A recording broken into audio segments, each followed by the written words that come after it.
colegios profesionales, medios de comunicación, señoras y señores. En nombre del Consejo Nacional de la Empresa Privada, CONEP, reciban un cordial saludo y bienvenidos a este foro, Alianza Público-Privada para la Transformación de la Ciudad, caso Medellín, de una ciudad violenta a una ciudad segura.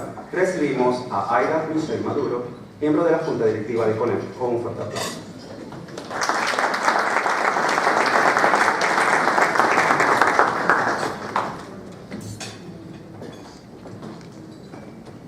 Muy buenos días. La verdad que para mí es un honor poder tenerlos aquí, que nos acompañen en este esfuerzo que realiza el CONEP a personas tan distinguidas y que realmente tienen un interés por el desarrollo de Panamá. Y como punto también muy importante, quiero dar las excusas por el presidente Severo Sousa, que se encuentra indispuesto. Así que, para bien o para mal, me tocó a mí, así que me van a tener que aguantar a mí en esta ocasión. En este momento que estamos hablando sobre alianzas público-privadas, el CONEP, Consejo Nacional de la Empresa Privada, ha venido conversando sobre este tema en innumerables ocasiones y realmente pareciera que estuviésemos hablando de un imposible. Se repite en todas las instancias y aún desde las entidades gubernamentales escuchamos la misma teoría, pero realmente no estamos entendiendo cómo poner esto en práctica por el bien de nuestro país. Y esa es la parte que queríamos comenzar o dar algún paso el día de hoy. Las alianzas público-privadas son un mecanismo idóneo para atraer al concurso del sector privado para completar las capacidades del sector público, para satisfacer creciente demanda por servicios públicos básicos e infraestructura para el desarrollo del país, liberando el erario público de incrementos en su relación deuda, Producto Interno Bruto o de su déficit fiscal.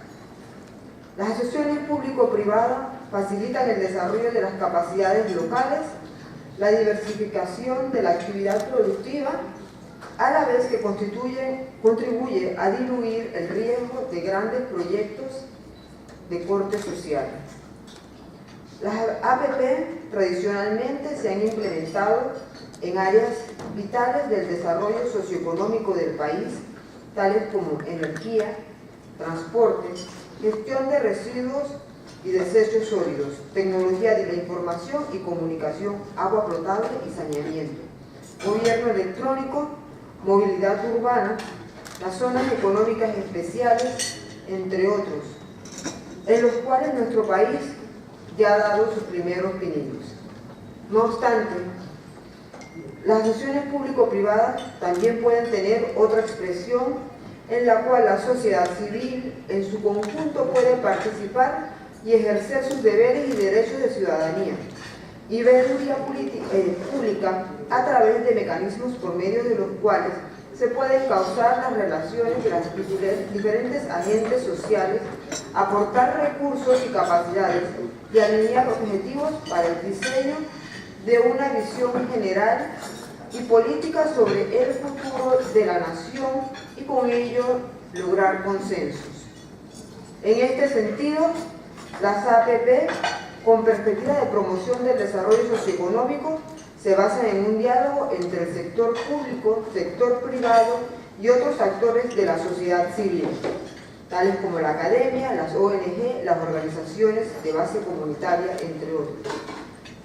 Yo quiero hacer una pequeña pausa aquí porque estábamos hablando realmente de un diálogo y que quizás es lo que queremos enfatizar en este momento, que un diálogo ahí interactúan todos los individuos, no es uno escucha y el otro ejecuta lo que le parece. Y quizás suena un poco crítico, pero realmente es lo que queremos mejorar, porque todos podemos aportar. Mientras seamos conscientes que todos podemos aportar, seguro estaremos trabajando por el Panamá que buscamos. En este sentido, dado su potencial contribución al desarrollo de un país o de un sector, las APP han sido objeto de estudio y promoción por parte de organismos internacionales, tales como el Banco Mundial, el Banco Interamericano de Desarrollo, el Banco Latinoamericano y la Comisión Económica por América Latina, la CEPAL, entre otras instituciones que se han dedicado a estas actividades. La condición de la eficacia de las APP. Me permito enunciar 5 de ellos que seguro nos servirán de referencia. La adopción de una visión de estrategia nacional proactiva con enfoque estructural y a mediano y largo plazo. La utilización de las APP como instrumentos para la formulación e implementación de estrategias. El aseguramiento del liderazgo de los organismos responsables. Contar con al menos una agencia de ejecución para apoyar al sector privado por cada área prioritaria de la estrategia y coordinar de las acciones entre ministerios y agencias. Para nosotros es muy importante que por lo menos trabajemos en estas acciones específicas. De lo contrario, seguiremos trabajando en el aire, en ideales que no estamos logrando como país. CONEP, desde su fundación y en conjunto con los gremios miembros, ha apostado al desarrollo del entorno de negocios y al fortalecimiento del clima de inversiones y consideramos que es un mecanismo idóneo, como lo son las APP, podría aportar a este esfuerzo.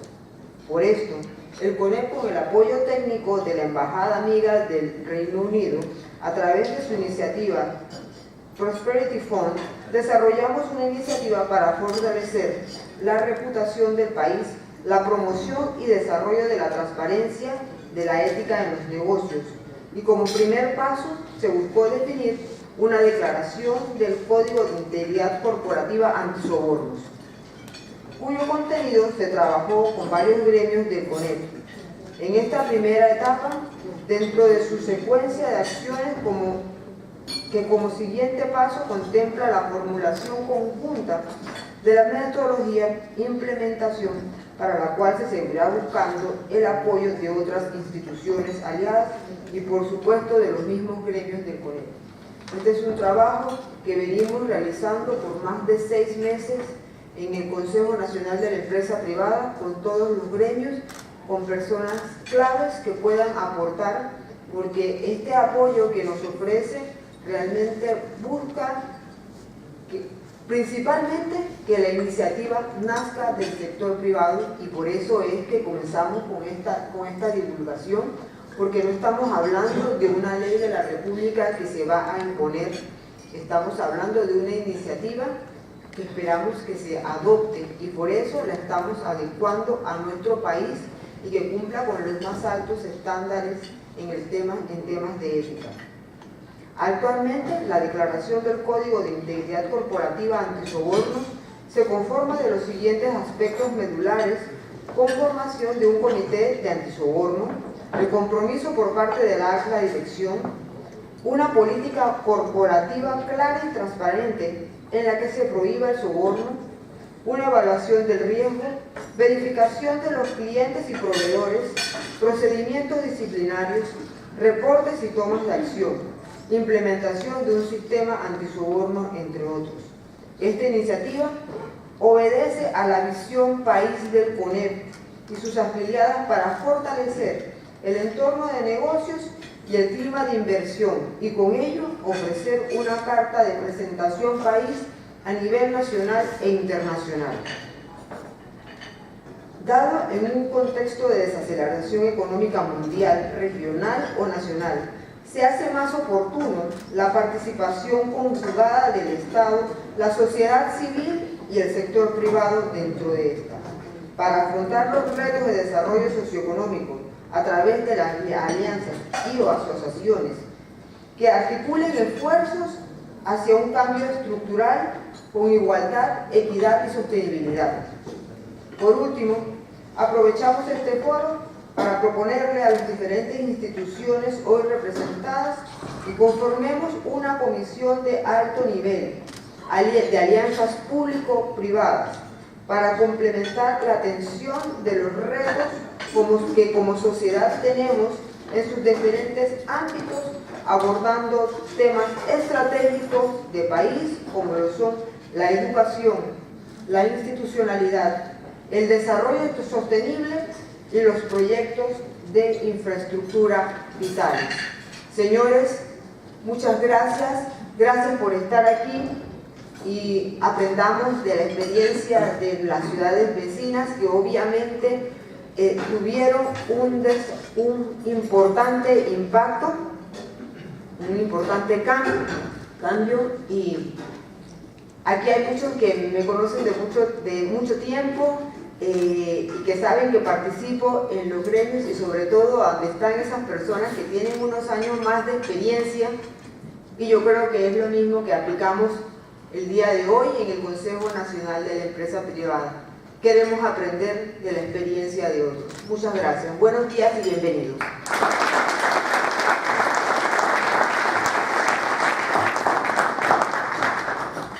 Para explicar la experiencia y casos de éxito de alianza público-privada nos acompaña Su Excelencia Damon Potter, a quien recibimos con un fuerte aplauso.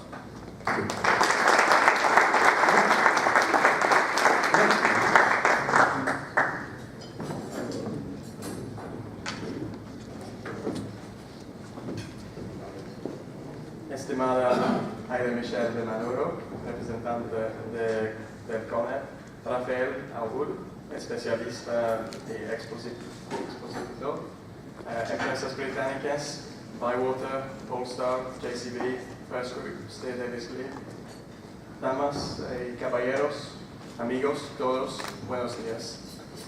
Como embajador británico en Panamá, tengo el honor de haber sido invitado a dar unas palabras en este tan interesante foro sobre las alianzas público-privadas. En el Reino Unido creemos firmemente en que los sectores público y privado pueden y deben trabajar juntos para aprovechar las fortalezas de cada uno. Por esto hemos sido pioneros en llevar a cabo proyectos de infraestructura y servicios públicos con participación privada.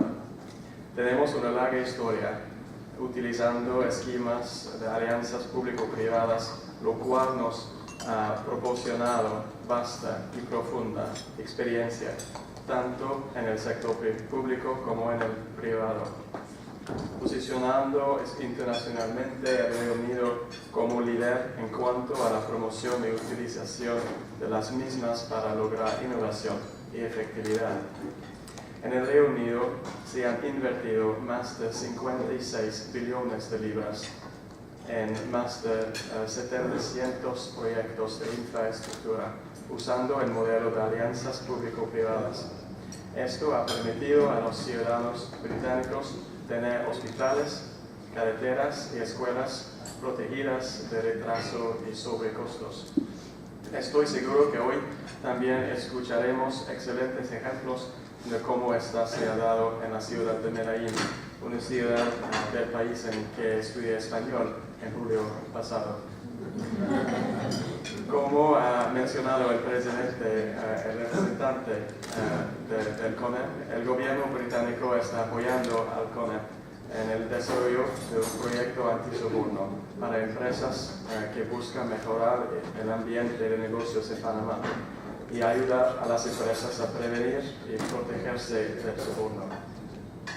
Una de las prioridades para nuestro gobierno es la batalla a la corrupción alrededor del mundo, lo cual requiere de esfuerzos conjuntos por parte del gobierno y del sector privado para lograr resultados.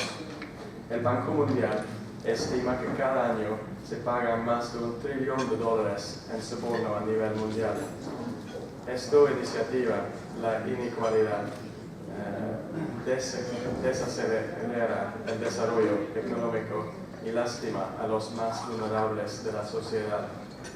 El soborno violenta los principios de legalidad y de competencia justa y desarrolla la mala gobernanza y la inestabilidad. Esto trae problemas para nuestros ciudadanos. Representa una pérdida de ingresos fiscales enormes para el gobierno, causa que se tomen decisiones de inversiones ineficientes y daña la confianza de los negocios en una economía, especialmente las empresas internacionales. Es un problema que afecta gravemente a nuestras sociedades, y digo a nuestras sociedades, pues el Reino Unido no está limpio de esta forma de corrupción. En mi país enfrentamos el desafío de la corrupción, así como lo hacen todos los países en el mundo. Pero al batallar contra esto, reconocemos la importancia de ser honestos acerca de la situación. Desde hace ya varios años, el Reino Unido ha realizado grandes esfuerzos para ser un líder a nivel internacional en contra de la corrupción.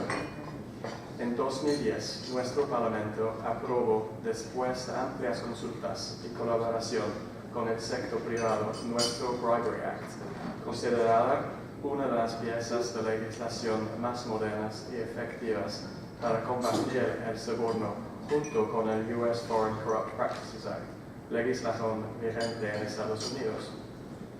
Esta ley fue aprobada en abril de 2010, pero no entró a regir hasta julio de 2011 para realizar más consultas y sensibilización con el sector privado. Desde su implementación, su efectividad se ha hecho clara con multas y condenas de alto perfil.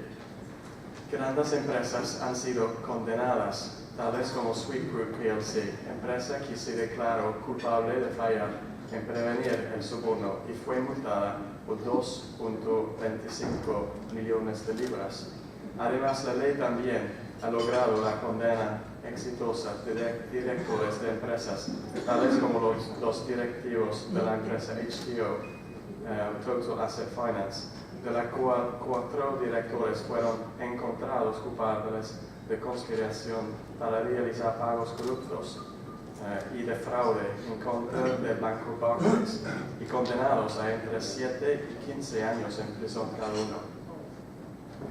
También esta ley permite a los fiscales realizar acuerdos con las empresas que cooperen para garantizar que la empresa podrá continuar realizando operaciones siempre y cuando cumpla con una serie de requisitos, se castiguen a los culpables y paguen altas multas. Uno de los casos más famosos es el del acuerdo que lograron los fiscales británicos con la empresa Rolls-Royce por el delito de corrupción y falla en prevenir el soborno.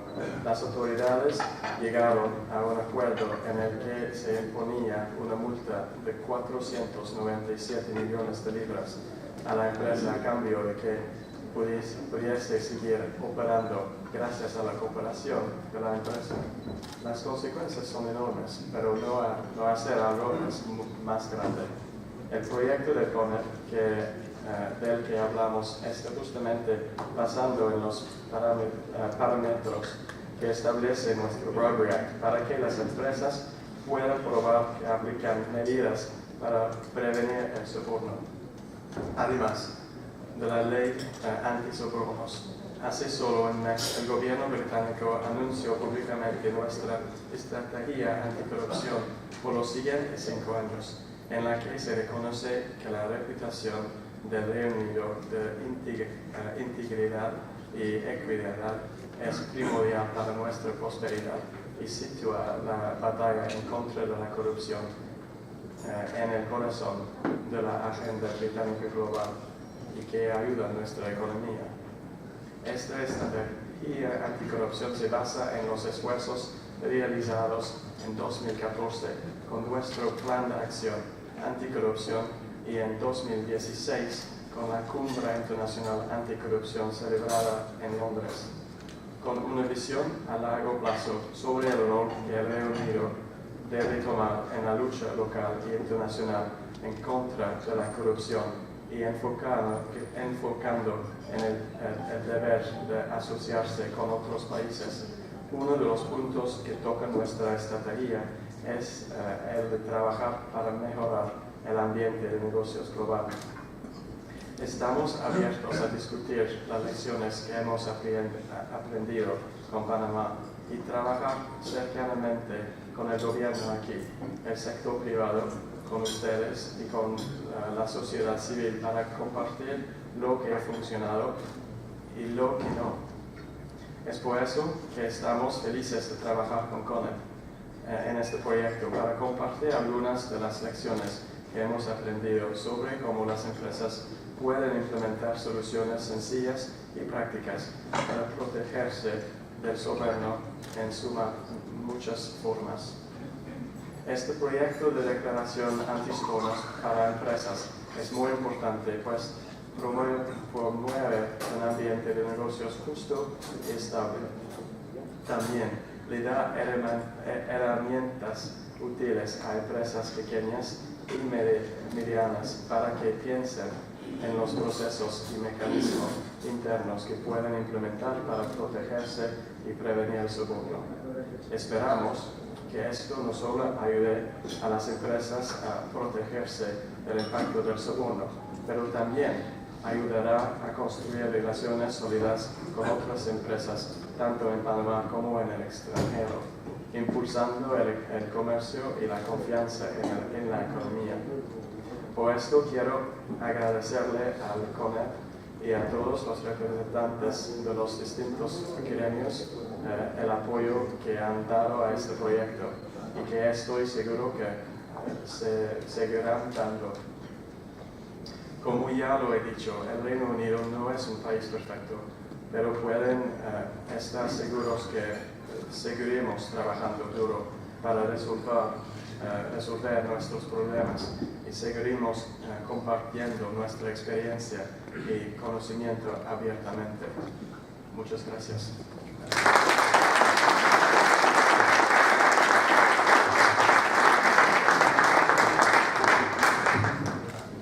Nuestro siguiente invitado es economista por la Universidad de Antioquia, especialista en desarrollo agrícola y en planificación económica por la Universidad de París, experto en política fiscal de la Fundación Getúlio Vargas de Brasil, ha ejercido como docente e investigador en diferentes centros académicos.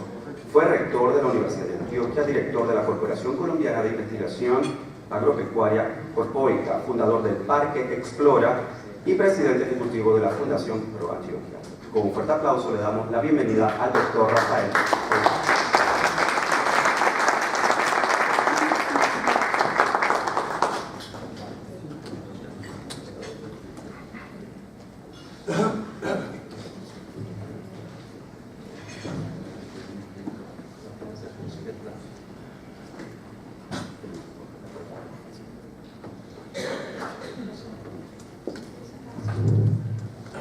Bueno, muy buenos días.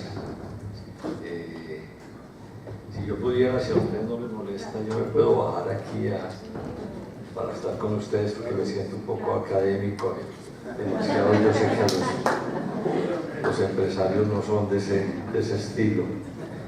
En primer lugar, pues muchas gracias a quienes generosamente me invitaron, a CONEP, a Analisa, a sus directivos, y muy grato oír las intervenciones de la señora Michelle y el señor Potter, el embajador, porque efectivamente lo sitúan inmediatamente en contexto y yo creo que eso nos permite tener un diálogo un poquito más cercano a las realidades que compartimos entre ciudades como las nuestras, pero efectivamente cada una tiene algunas prioridades que es importante conversar más sobre ellas. Eso también me sirvió una conversación larga que tuve ayer anoche con Analisa y con Alfredo de la Dirección Económica, que tuvieron a bien hacer un tour turístico por la ciudad de Panamá, sobre todo donde se están haciendo las grandes obras.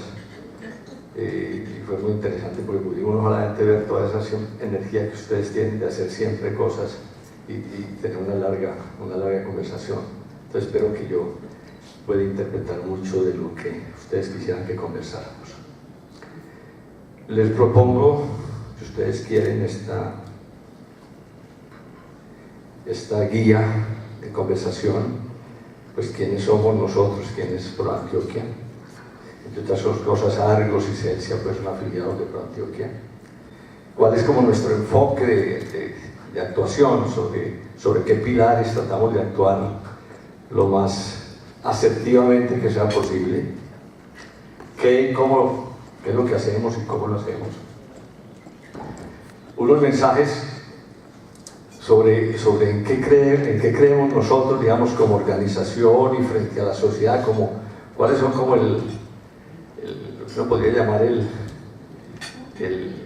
una expresión más cercana de no solamente los valores teóricamente, sino de mensajes que uno quiere siempre dejar respecto a cómo se debe comportar uno como organización que trabaja por la sociedad y cuáles son las normas de comportamiento que nosotros también como institución tenemos que mantener. Y por último me pidieron que hablara un poco del tema de seguridad, y yo le voy a hablar con respecto a lo que hemos progresado, pero con respecto a los retos que tenemos, porque los retos siguen siendo inmensos, sobre todo para las ciudades en general urbanas, cuando el crimen muta, y sabemos pues que muchas grandes ciudades del mundo también tienen este tipo de dificultades de la mutación de las economías criminales fundamentalmente. ¿Quiénes somos? Nosotros no somos un gremio, a diferencia, digamos, de ustedes tradicionalmente, pero cuando oyo de la intervención de la señora Michelle, pues ve que hay toda una visión, ya más perspectiva de que hay que hablar de visión de sociedad y no simplemente de visión de desarrollo empresarial. Lo que uno se sorprende es que esta institución, que tiene 43 años, hace 43 años, 14 señores muy destacados de Medellín que estaban haciendo dinero, dijeron más o menos, palabras menos, palabras más, ahora ya los académicos pues le damos más contexto a esa forma de pensar, pero dijeron una cosa parecida: no puede haber empresas que progresen en contextos que fracasen. Esa es más o menos la idea que tenían. Si no nos preocupábamos, estaban haciendo muy buen dinero, si no nos preocupábamos por pensar en el desarrollo general de la región, pues seguramente las empresas no iban a ser lo que hoy son las empresas. Y además con una característica que fue la desenfoque. Es que cuando tuvimos la gran arremetida del narcotráfico a tomarse la sociedad en general, las empresas, las universidades, las instituciones en general, los partidos, esta visión de que era importante el entorno, que había que defender el entorno, hizo posible que Medellín no se perdiera completamente y no se deteriorara desde el punto de vista de su base empresarial, con esa visión que tenía principios éticos, o sea, interés en el bien público, que tenía un mensaje al empresariado de que no podía irse para la casa, que tenía que responsabilizarse de los retos que enfrentábamos, y que tenía una visión de no simplemente pues el negocio inmediato y defender los sectores, sino defender la sociedad toda entera. Y muchos de ustedes seguramente, sobre todo los, digamos, empresarios más relacionados con el mundo empresarial latinoamericano, saben que durante mucho tiempo los empresarios antioqueños, digamos, representados, ahora ya es más amplia la visión de ProAntioquia de empresarios, pero representados en su momento en el empresariado de ProAntioquia, fueron llamados el sindicato antioqueño, porque ante la arremetida del narcotráfico, de tomarse las empresas, hicieron una cosa genial, que era que todas las empresas se convirtieron entre ellas dueñas entre sí. Entonces desapareció el concepto del dueño, del patrón, del propietario, apareció el concepto de sociedad y el concepto de gerentes. Y entonces, si usted quería comprar Argos, tenía que comprar Bancolombia hoy, tenía que comprar Suramericana, tenía que comprar Nobel, tenía que comprar Nutresa, que fue una cosa que fue realmente fenomenal, porque los narcotraficantes no pudieron identificar claramente quién eran los dueños, porque los dueños eran las compañías entre sí. y fue lo que llamó el Sindicato Antioqueño, hoy Grupo Empresarial Antioqueño. Esa historia no hubiera sido posible si no hubiera una institución como esta que estaba pensando en el desarrollo general, en el propósito general de que había que luchar por el ahorro de los ciudadanos, por lo construido por los ciudadanos, por los buenos gobiernos, por la ética, por ese tipo de cosas que nos siguen preocupando como sociedades en los contextos actuales. Si alguien me regala agüita, le agradezco. Ustedes saben que entonces más o menos, dijéramos, esta fundación pues lo que hace es que, recurriendo como base siempre a los acuerdos, tratar de que nos movilicemos a propósitos nobles, llamémoslo así, de sociedad, los propósitos del bienestar, de la equidad, de los buenos gobiernos. Eso lo tenemos hace 43 años. Los principios, que son más como los mandatos fundacionales, pues los hemos expresado en los valores van cambiando, pero ustedes saben que una compañía cualquiera, y hoy mucho más con las exigencias que están haciendo los millennials y los jóvenes en general, la reputación de las empresas es muchas veces lo que más se mira. Entonces una empresa hoy es un despliegue de principios y valores. Siempre que usted va a hacer algo hoy, y me encanta oír al embajador Potter, pues está pensando cuáles son los valores que yo voy a encarnar en mi despliegue como empresa. Yo a qué le apuesto. Entonces cada vez más los valores y los principios se vuelven más fundamentales, y nuestros principios y valores son muy sencillos desde el punto de vista conceptual, más difíciles de aplicarlos, pero ahora vemos, es que nos gusta movilizar la sociedad hacia propósitos comunes, ponernos 3 o 4 propósitos comunes, y ya le oí ahora un propósito grande de diálogo sobre 4 o 5 temas, todos pertinentes a la señora Michelle. El diálogo, ya lo decía, el diálogo público, pues es como un mandato democrático, absolutamente necesario. Basta decirles, a los que conocen de pronto a ProAntioquia, nosotros tenemos un auditorio de 80 personas, y dice ahora para el informe, y 6.000 personas recibieron o alguna capacitación o alguna discusión durante el año pasado en esos auditorios sin ningún costo. Entonces nosotros abrimos a que se encuentren los que quieren hablar sobre la sociedad, con unos criterios, pues obviamente, unos criterios de que no haya compromisos frente a intereses particulares, y que siempre estemos hablando, y ahorita lo voy a recalcar otra vez, con visión de futuro y con visión positiva de futuro. Ahorita les voy a dar un mensaje en ese sentido. Y aquí déjenme, para terminar esto de la identidad en esta parte conceptual, hacerles una claridad. A nadie se le ocurre en Antioquia o en Medellín o en Colombia, porque hemos hecho creaciones institucionales de corte colombiano. De hecho, nosotros nos llamamos Fundación para el Progreso de Antioquia y de Antioquia por Colombia. Nadie le ocurre ir a ProAntioquia a decir, vea, es que no me llegan las licencias de construcción, no me oyen, tengo problemas de importación, tengo problemas de exportación. No, ellos saben que no van, ellos van en este caso del CONEP, seguramente un área del CONEP, una unidad van a los gremios. Los gremios para nosotros son muy importantes, pero los gremios tienen, por definición, que defender pues, sus intereses de que los negocios funcionen en las regulaciones, las reglas, los tiempos que necesitan los negocios.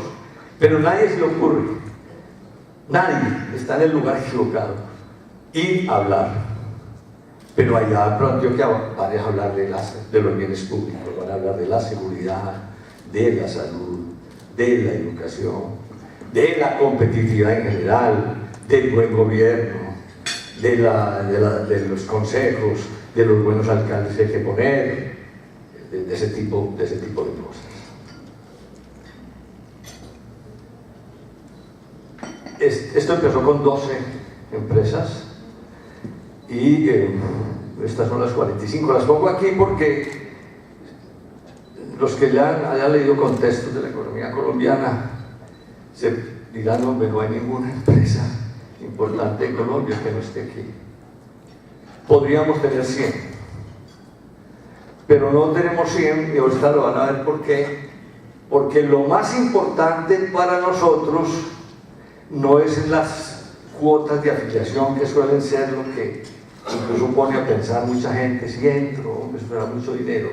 Lo más importante para nosotros de afiliarse a ProAntioquia es que la capacidad que tenga ese empresario o su empresa de contribuir al aprendizaje social, al desarrollo social, lo podamos poner al servicio de esa empresa, de Antioquia. Y ahorita les voy a mostrar cómo. Para nosotros lo más importante son las capacidades de las empresas, movilizar las capacidades de las empresas, más que los recursos que nos den. Nunca, por más recursos que nos den, pues tendremos los recursos que tiene el sector público. Oyendo a Michelle hablaba de capacidades, le vamos a ayudar a mejorar las capacidades del sector público, porque sabemos hacer más oportunamente las obras, porque seguramente controlamos las obras en menos tiempo, porque nos preocupa mucho la efectividad de lo que hacemos, porque el cómo es la esencia, más que el qué, el cómo es la esencia del hacer empresarial. Entonces, para nosotros no hemos llenado esto, porque para ser afiliado a ProAntioquia hay que primero aceptar los estatutos en junta, o sea, nuestros estatutos, y nuestros estatutos tienen compromisos que asumir, y tiene que la junta aprobarlos, que aprueba los valores, los principios, los estatutos, los modelos de gobierno de nuestra institución. Y segundo, nos debe hacer un pequeño inventario de quienes de su institución van a participar en iniciativas de ProAntioquia. Porque si no, nos ponen a unos profesionales a hacer unos trabajos, y que llevemos unos trabajos a algunos funcionarios o algunas instituciones, y los empresarios pues van a las juntas directivas nuestras y no están en el tema.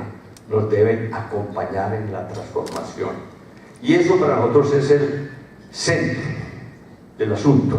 Estas empresas se han comprometido a eso, y esas son parte, digamos, que comparten nuestros valores, nuestros principios y la forma como lo hacemos.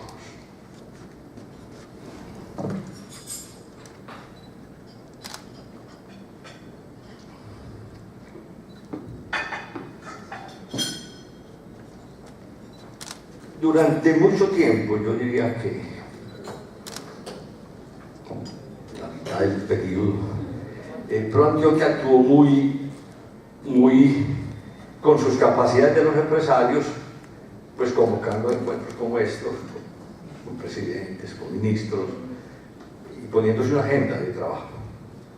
Pero nos dimos cuenta que pues, el mundo evoluciona muy rápidamente, ya no somos una ciudad de 1 millón de habitantes, menos de 1 millón de habitantes de los años 80, ya pues como parecido al área metropolitana de ustedes, debemos estar en los 4,5, 5, entonces eso ya no se puede manejar así. Entonces nosotros hemos venido evolucionando a que esto tiene que ser más sistémico, que esto no puede ser simplemente pues como unas conversaciones y se hacen una vez y se vuelven a encontrar a los 6 meses, que esto tiene que tener como un procedimiento sistémico. Y una cosa que hemos entendido es que las miradas que a veces hacemos de las ciudades son como muy incompletas. Se nos olvidan como que las ciudades son ante todo relaciones entre gentes, que las ciudades se definen en las relaciones entre gentes, las relaciones para trabajar, las relaciones para movilizarse, relaciones sociales, relaciones políticas, relaciones incluso, digamos, de compromiso, de solidaridad con las ciudades o de que uno está comprometido. Y que como que a veces no entendíamos, y a veces incluso pues los sectores populares tendían a verlo a uno como ajeno al sector empresarial, una gente muy ajena, que teníamos que tener sistemáticamente una visión de la sociedad en que estábamos. Porque a veces es posible que no cambie algo económicamente, pero cambió políticamente, y eso fue muy importante. O sea, se están usando mejor los recursos públicos, aunque no ha crecido el PIB empresarial. Pero entonces los impuestos se están utilizando mejor y crecen de pronto las escuelas y no crece el PIB empresarial. O o que sucedió un desastre en una ciudad y fuimos capaces de una gran capacidad de resiliencia de recuperarlo rápidamente, y eso tiene un valor enorme para una ciudad. Entonces nos fuimos aproximando a una definición de que una ciudad es un bien público, nos interesa a todos, y que cada que ocurra en alguno de esos componentes, o económicos, o sociales, o políticos, o espirituales, o personales, algunos cambios, eso es de interés. Y les voy a poner ya un ejemplo que es más difícil de entender, seguramente el espiritual. Medellín, Antioquia en general, pero muy impulsado por el sector empresarial, y estamos en el gobierno de esa institución y aportamos a esa institución. Creamos con el gobierno departamental, pero ya se volvió prácticamente privado, una cosa que se llama Antioquia Presente. ¿Qué es Antioquia Presente?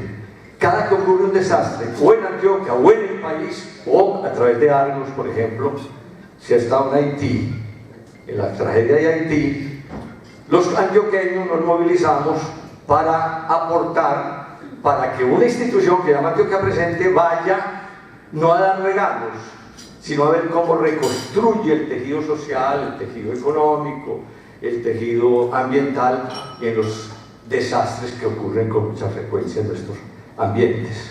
Entonces, para cada una de esas cosas, nosotros creemos, puede que no lo hagamos directamente, pero sí tener que eso está sucediendo y poder tener de pronto mensajes, poder movilizar para distintas cosas, porque es posible que un empresario diga, hombre, yo me movilizo más para la innovación a través de Ruta N, que estuvimos en su origen, que es un arreglo para movilizar el emprendimiento, el talento humano, traer nuevas empresas, pero otro diga, hombre, a mí en mi perfil empresarial me gusta más ayudar a sociedades que han tenido un desastre, entonces yo como tratar uno de que se entienda este complejo y que uno pueda participar en alguno de los campos en que la sociedad es dinámica y que la sociedad tiene estos componentes.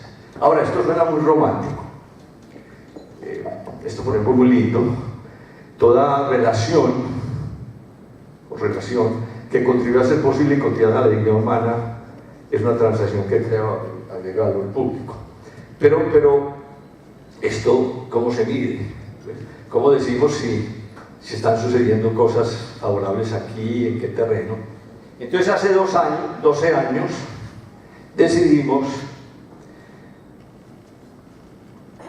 que íbamos a medir anualmente tanto el componente objetivo de ese tipo de relaciones a las que me referí, como el componente subjetivo, el qué piensa la gente.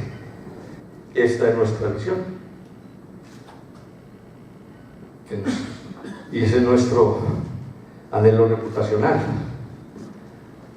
que siempre cuando hablan de gentes que quieren hacer el bien para que otros hagan el bien por la sociedad, cuando hagan la lista ante esa pregunta, nosotros estemos de alguna manera en esa lista de los afectos, de las emociones, del interés de los habitantes de nuestra ciudad y nuestra región.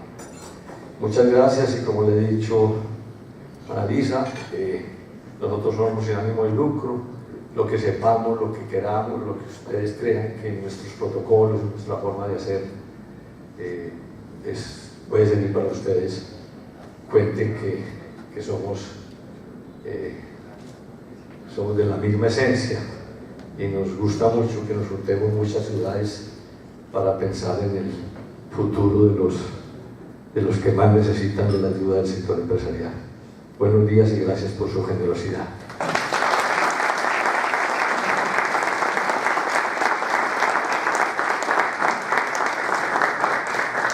Queremos destacar la presencia del honorable señor José Isabel Blandón, alcalde del Distrito Capital. Un aplauso para él también.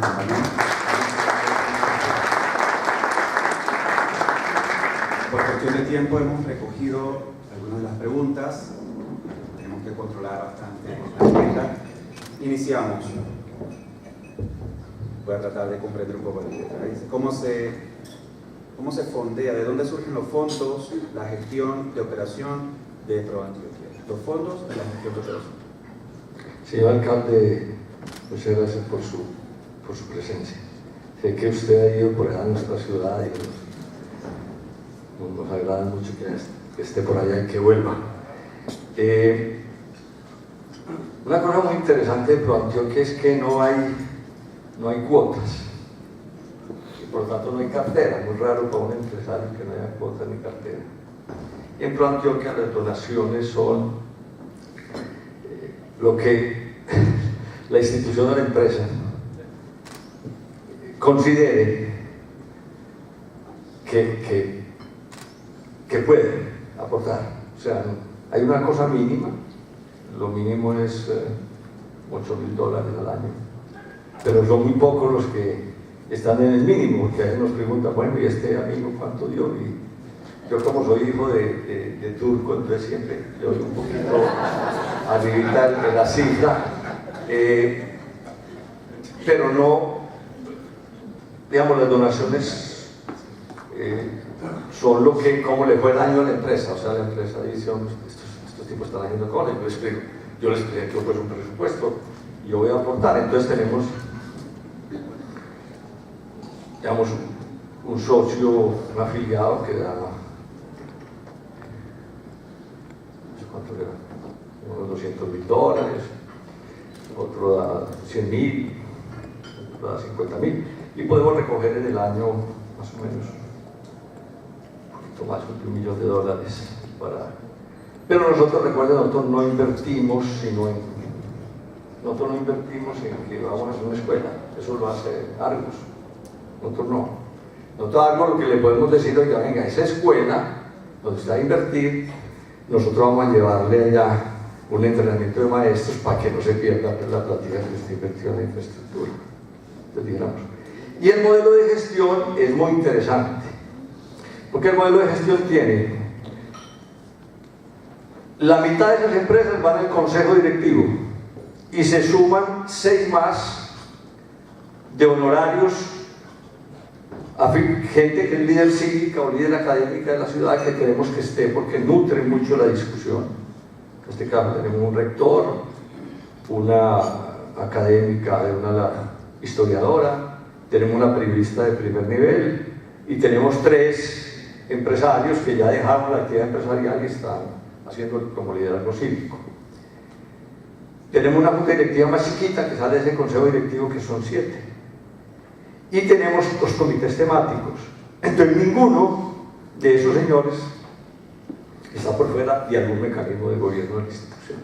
Entonces la gestión, y en algunos temas, por ejemplo, un programa que tenemos muy lindo que se llama Ser Más Maestro, nos dimos cuenta que estábamos invirtiendo plata en matemática, lenguaje, y las mejores maneras de enseñar la matemática mejor en el mundo, la más didáctica, del lenguaje, de las ciencias, y metíamos a un sector, a una escuela privada o alguna ayuda que prestaba una función pública y crecía, y lo metíamos en el sector público y eso no se veían los resultados.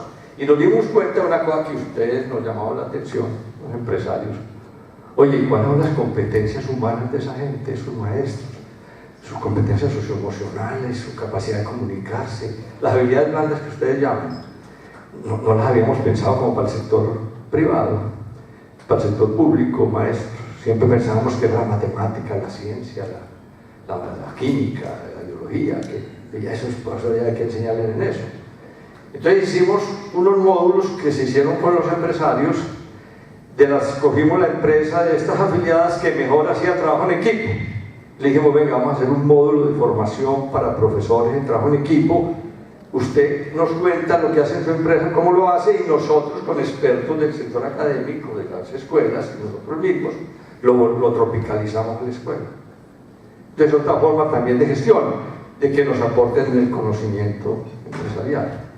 Ahora hay una preocupación sobre el centro de la ciudad, que siempre ha estado como difícil, el centro de la ciudad, entonces ahí está McKinsey y está Argos ayudándonos a tener una visión de transformación del centro de la ciudad. Entonces siempre como las capacidades de ustedes están presentes en el modelo de gestión. La siguiente pregunta es en el tema de seguridad. ¿Qué ha hecho Medellín para insertar social y laboralmente a los desarmados del conflicto, para alejarlos de su pasado violento y eviten que entren a criminales comunes? Bueno, como es un tema, y lamentablemente Colombia, pues es tema del conflicto, Bolivia ahora pues, se ha enfrentado frente al tema de la solución. Todos queremos la paz, pero hay como grados distintos, digamos, de cómo se podría ser. Esto tiene una historia, en el tema ligado al tema de seguridad de Medellín, esto tiene una historia que es la historia de la negociación con los famosos paramilitares, la que Colombia ha tenido. Hay un cuento de Dios, pues que nos lo va a contar ahora, cuando Dios estaba repartiendo todo y le está dando a los colombianos pues costas y mares y valles y todos protestaban y Dios les decía: no, tranquilos, que va a haber una cosa al final, no se preocupen. Y al final dijo: no, y para Colombia los colombianos. Entonces nosotros tenemos todas las virtudes, pero también todos los defectos. Cuando se hace la negociación con los paramilitares, por alguna razón de los políticos, la negociación se hizo en el campo, en unas ciudades que un lugar que llamaba El Ralito, ya estaban todos los señores estaban allá. Y se creíamos que pues, se iban a negociar y de alguna manera, si tenían que pagar cárceles, eran las cárceles pues, por allá del campo. Luego tomó la decisión de traerlos a Medellín.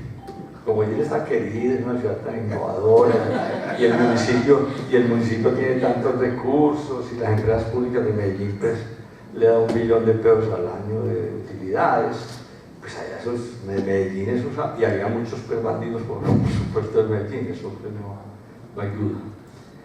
Nos vamos para Medellín, para Itagüí, al lado pues ahí, que es el Valle de Aburrá. Entonces nos lo trajimos.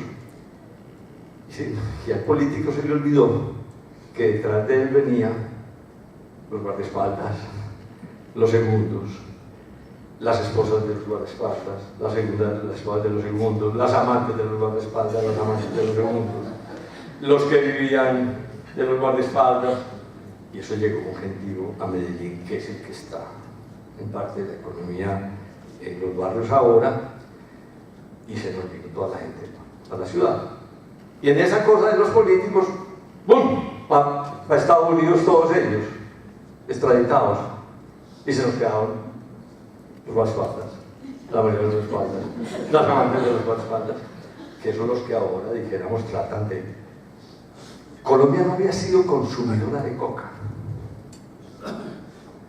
Colombia, pues, si acaso, pues, unos baretos nos echábamos en los años 70 y esa cosa, pero en la juventud. Pero no, Colombia no era consumidora de coca. Incluso los mafiosos castigaban a los guardaespaldas si sabían que tenían coca o que consumían coca, por ejemplo, hasta por seguridad y todo ese tipo de cosas. Eso pues era muy estricto en ese sentido. Pero obviamente todos los guardaespaldas se quedaron, sabían algo de las rutas, no de las rutas, pero no había las rutas porque habían quien vendía la coca. Y entonces, ¿qué dijeron? Bueno, y mientras descubrimos rutas nuevas y esas cosas, se democratizó la coca, por supuesto, y entonces se pusieron a vender coca en las ciudades y nos volvimos consumidores de coca. Ese es nuestro problema hoy. Ya no es el problema de la seguridad de unos mafiosos, no, es que nos volvimos consumidores de coca. Entonces, no hicimos bien la tarea de la reinserción paramilitar. Y eso lo estamos pagando por no haber hecho bien la tarea de la reinserción paramilitar. Y ahora estamos ante la reinserción de las FARC. Afortunadamente,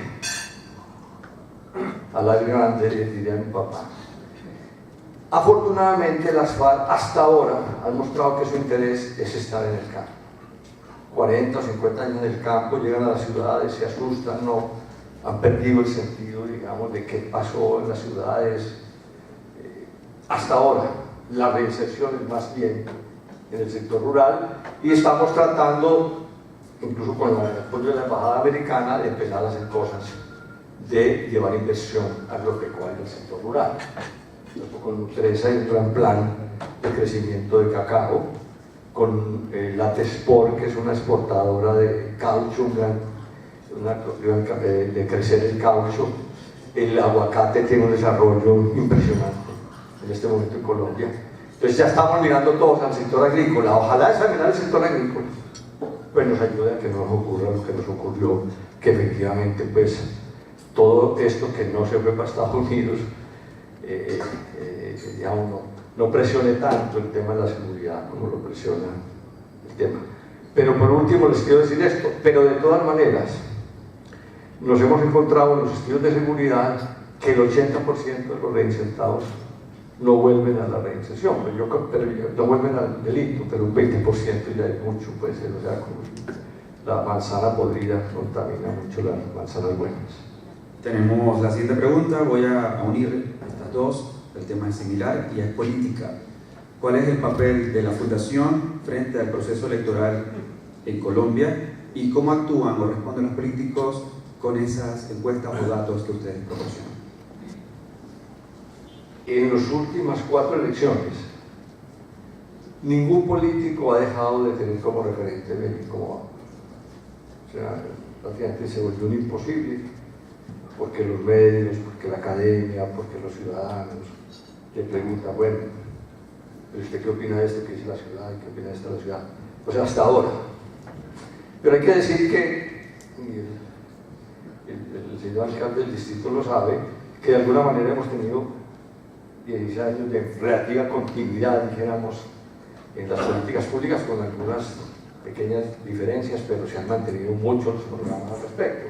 Y yo creo que ahí tiene que ver mucho el que tengamos la información permanente al respecto.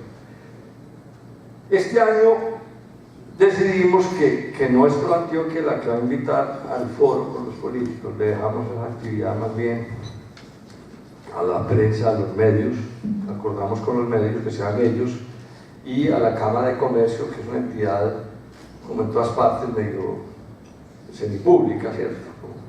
Que nosotros no lo hagamos. ¿Por qué? Porque está, digamos, muy polarizado el tema, y quisiéramos que eso no ocurriera en un escenario que no es de polarización, que es Pro Antioquia, no quisiéramos que de alguna manera alguien dijera que hay algún político no llegó, y entonces el otro fue el que quedó con la mención que dio en Pro Antioquia. Queremos como tener, pero estamos participando a través de mirar los programas y hacer comentarios sobre los programas.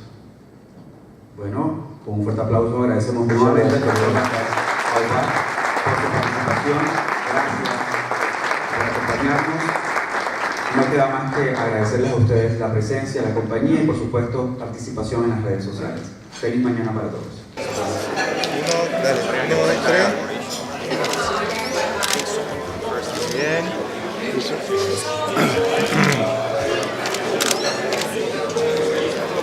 Una más, 1, 2, 3.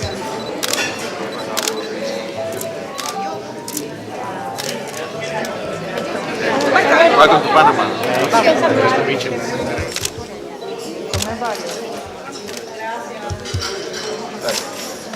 Gracias.